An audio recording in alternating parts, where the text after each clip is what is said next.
CM sir பேசுங்க பேசுங்க பேசுங்கன்னு நம்ம ரொம்ப உசுப்பேற்றி விட்டுட்டோம் போல இருக்கு பாவம் மனுஷனை. சொப்பா பொங்கு பொங்கு பொங்கு பொங்கலோ பொங்கல் தான். என்னுடைய ஒரு ஜென்யூனான ஒரு அட்வைஸ் சிஎம் சாருக்கும் தாவேகா கட்சிக்கும் தாவேகா கட்சியுடைய மினிஸ்டர்ஸ் எல்லாருக்குமே, நீங்கள் எல்லாருமே வந்து ஒரு 1 month செமினார், அதாவது political lessons, political etiquettes, political way of presenting a speech, presenting a talk, discussions, public meetings, meeting the journalist அப்படின்னு சொல்லி ஒரு மாதம் ட்ரைனிங் கொஞ்சம் போய் எடுங்க சார் தயவு செஞ்சு.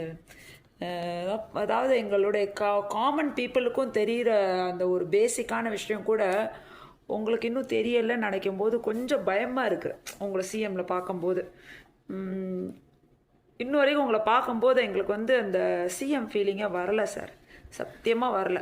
நீங்கள் ஸ்பீச் கொடுக்கும்போது வந்து இந்த சினிமா நடிகர்கள் வந்து தேர்தல் பரப்புரையில் வந்து இன்னொரு தலைவருக்காக வந்து பேசுவாங்க தெரியுமா, சொல்லப்போனால் அந்த ஜூலியெல்லாம் பேசுனா தெரியுமா, அப்படி தான் இருக்குது பார்க்குறதுக்கு, நிஜமாகவே அப்படி தான் இருக்குது.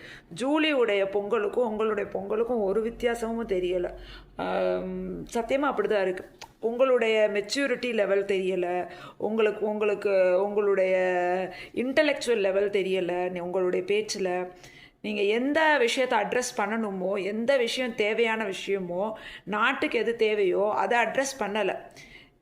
நீங்கள் வந்து ஒரே ஒரு விஷயத்த சொல்லி தான் ஓட்டு வாங்கினீங்க. தீய சக்தி திமுக, தீய சக்தி திமுகன்னு சொல்லி தான் ஓட்டு வாங்கினீங்க. ஜெயிச்சிட்டீங்க, திமுக போயிட்டாங்க.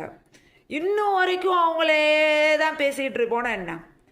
நீங்கள் என்ன பண்ணீங்க, நான் என்ன பண்ண போகிறேன், எங்களுடைய கோல் என்ன, எங்களுடைய பிளான் என்ன, எங்களுடைய அடுத்த கட்ட நடவடிக்கை என்ன, என்னுடைய தொண்டர்கள் எப்படி இருப்பாங்க, என்னுடைய மினிஸ்டர்ஸ் எப்படி இருப்பாங்க, நான் எப்படி இருக்க போகிறேன், ஷோ மீ எ பாத். நீங்கள் உங்களை